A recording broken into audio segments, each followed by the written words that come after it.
Welcome back, ladies and gentlemen. I am proud to announce after a year and a half of craziness, the pandemic is finally coming to a close. More and more people have been vaccinated. I think we're reaching, some crazy numbers in some states, 70, 80%. And things are looking good. So get your swimsuits ready. The summer is upon us.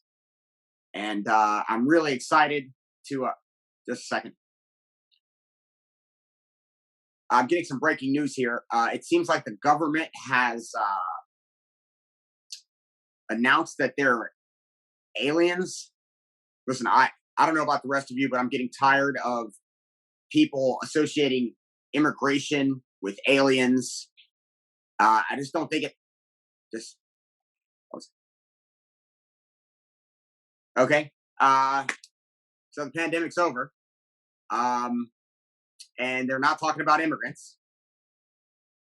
The government has officially recognized that there are actual UFOs and possibly real aliens. So I got nothing. Good luck out there. Jeez.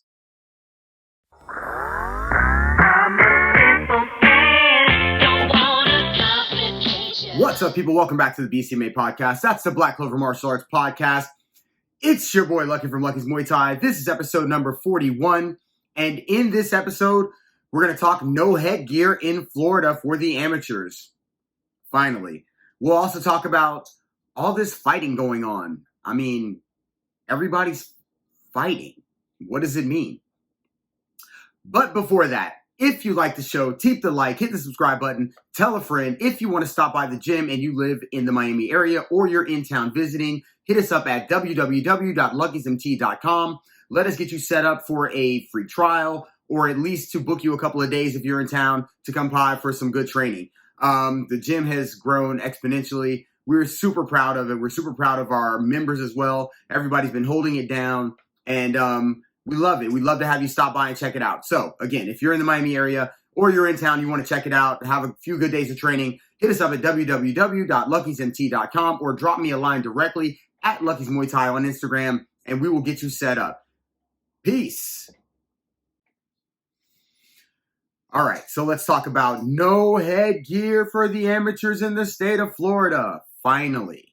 All right, so obviously there are a lot of different viewpoints on headgear. Recently, the Olympics took headgear out of boxing. I think a lot of it has to do with not being able to see the punches coming. Also, you're allowing a bigger target. There's just so many different reasons. There's even been studies about how the impact spreads across your brain when you're wearing headgear versus not. I mean, I don't know. I don't know how much of this is true, false, the other way, but I know in New York they've had no headgear for quite a while, and in other states as well. I am so happy that the amateur fighters are finally getting a shot at competing with no headgear. If you're fighting MMA, you're not wearing headgear in the amateurs, so I don't know why it took so long for Muay Thai to finally get recognized. It really blows my mind. But shout out to Crew Dom getting it done as usual. Like one of the, if not the hugest proponent for Muay Thai in Florida, he is definitely in the top, couple of people because everything involving Muay Thai that he's wanted to get done, he has gotten done. If you are in Daytona or I think his gym's in Daytona, I'm almost positive it is still there. And I think he's got a couple of different gyms and you love Muay Thai or you want to get into it and you don't go check this man's gyms out. I mean, I don't know what to tell you because you have access to one of the most deeply involved and excellent coaches.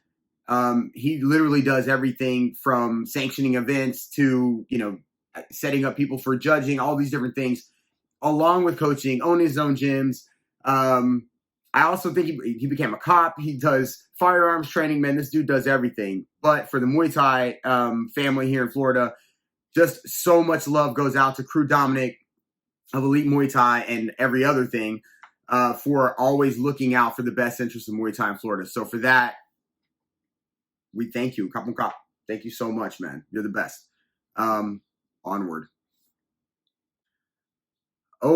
Okay. I'm not sure exactly how to balance all of this because everyone is fighting now. And when I say everyone, obviously, I mean, now TikTokers are involved.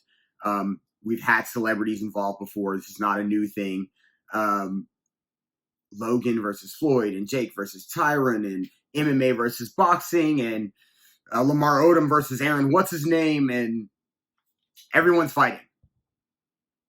I feel like back when I first started really getting into MMA and not a lot of people were into it.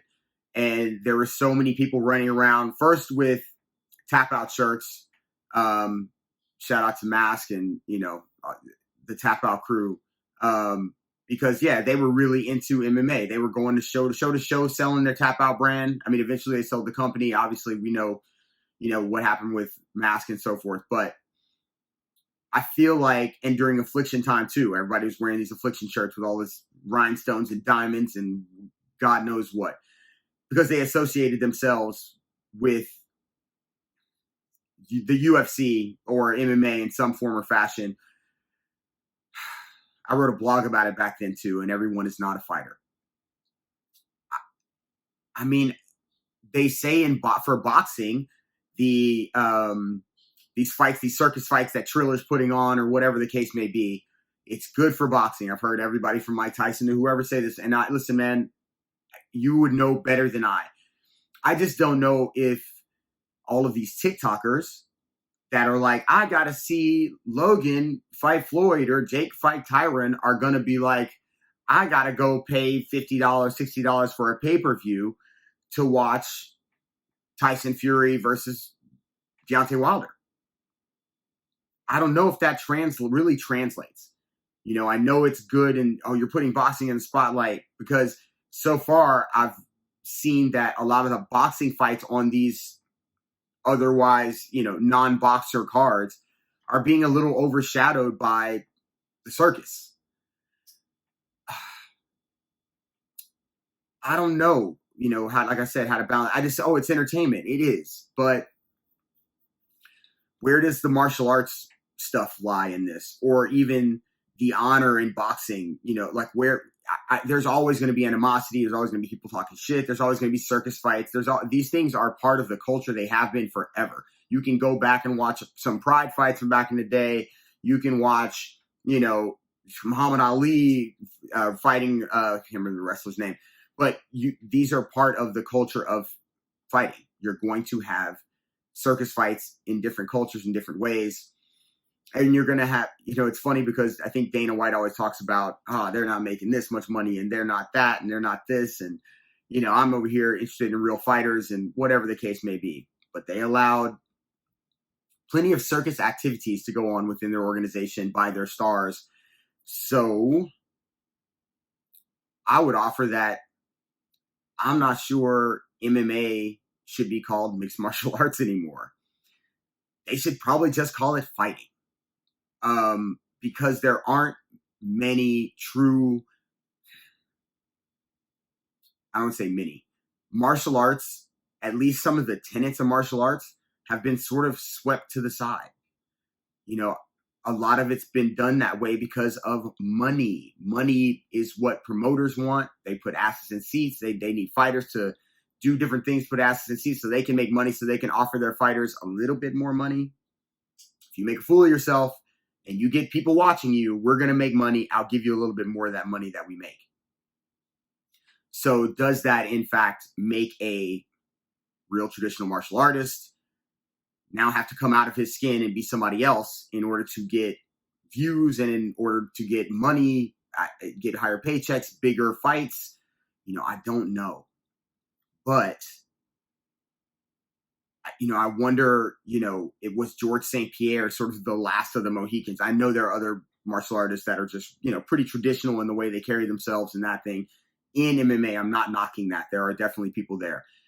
But man, when everybody's throwing their hat into the fire because they can make $1 million or 10 mil or 100 mil in Floyd's case or whatever the case may be, where is the pride, the honor, the respect? Where is martial arts within the fighting? I'm just curious what you guys think. If everybody's going out here saying, we're fighting, everybody's fighting over everything. They don't make enough money in MMA, but you're putting on circus fights in boxing. That's not real boxing. Logan can do MMA. Cool, Bellator says. Scott Coker, let's get him in here. We'll have him fight. Everything's sort of cross-mixing now as far as fighting goes. And as I said, I sit back and kind of look and go, okay, what about, guys that were like martial artists? Wasn't it a case at the beginning of the UFC that the Gracie family wanted to find out, Torian, right? Wanted to find out who was the best martial artist, what style was the best, and they were pitting their jiu-jitsu against all. Yeah, I know that things evolve, but the spirit of things should still remain the same. As my gym gets bigger, we have several meetings all the time about growth and what that means and adding this and adding that and bringing more of this and we should do this. And I'm always very, very hesitant only because I don't want to bring in anything or add more things to the gym in a rushed manner or in a way that's going to affect the services that we give and the spirit of the thing that I wanted it to be. So if the spirit of the gym is not there in whatever we reach out to try to do next, I am not necessarily super interested in it. So I say that to say this. Is the spirit of martial arts still in MMA? Or is it just everybody can fight now? Because I just don't know. I'm starting to enjoy watching some more jiu-jitsu tournaments, traditional Muay Thai, because you're not getting as much craziness. And the craziness is okay. I like entertainment. But I don't know where all of this goes. And I wonder where all the tenets of like martial arts gets lost in this. Everybody's talking smack. And so people would say, some people talk shit. That's part of the sport. Yeah. Some people. Not everyone. But now everyone is talking shit. So I don't know, man. And the quiet ones generally have to play the background. And it's kind of crazy because I remember Damian Maia was on a tear in the UFC. I don't remember how many he submitted in a row or how many he won. It's 9, maybe 7. 8. I don't remember. I just remember it was a lot. But the biggest knock on him was he was not entertaining enough. He wasn't knocking people out. It didn't matter that he was choking them to death. It wasn't exciting enough. I don't know, man. I think it was pretty exciting for me. And there are other fighters that are like that right now. They don't talk a bunch of shit. They don't, yell in people's faces or spit or throw things through buses or push people too hard in a face-off or talk about people's families. I'm trying to think of all the things I've heard people talk, people's wives, kids, cultures. There are people that just don't do that. And unfortunately, you may not know their names. And even though they might be on a 10-fight win streak, you still may not know their names because they haven't knocked a bunch of people out, but they've submitted a bunch of people. I don't know, man.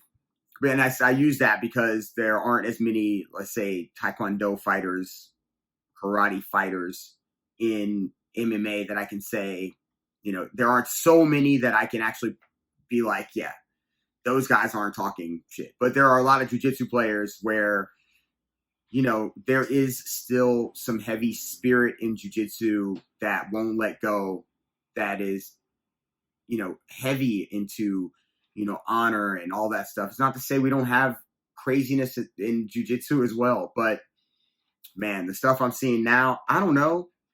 So can I just go make a mill, just I'll find a celebrity. I'll just badger the shit out of them on Twitter and Instagram and then try to make $1 million fight? I mean, is that the way? What do I gain and what do I lose? So while you're enjoying the entertainment of the circus fights and all that, please keep in mind that there should be some spirit, at least in MMA, and some spirit of pride and all that stuff in boxing as well. Like I said, I don't know if all these TikTok fights are translating into fighter or got people going to go watch boxing fights because of it. Because it seems like people are just watching to be entertained, and they're not as entertained by boxing. Otherwise, they'd be watching boxing. What they're entertained by is their favorite person on YouTube or TikTok or whatever the case may be might get hurt, or he might hurt the other person. Do they care about somebody's good jab or their up-and-coming status or how hard they work to get out of their fucking situation to earn a shot at a title? Like, they don't give a shit. So we might, enjoy the entertainment, but it is not the same thing as the struggle of those people out there that really are passionate about these arts: boxing, wrestling, Muay Thai, Jiu-Jitsu, all these different things. Enjoy it, but know there's also some people out there that actually fight, do all these things, compete, but do it respectfully and honorably and with love and gratitude for each other. And those people matter, man. They matter. So we're not going to yell in your face and all that stuff, but I think we're pretty entertaining. Anyway. All right, if you like the show, make sure you tap the like, hit the subscribe button, tell a friend. You can hit me directly at Lucky's Muay Thai on Instagram. If you want to check out the gym, www.luckysmt.com. And I'm looking forward to meeting you. I will drop another episode soon. Peace. I'm out. Max, are they talking about real fucking aliens? Shut up.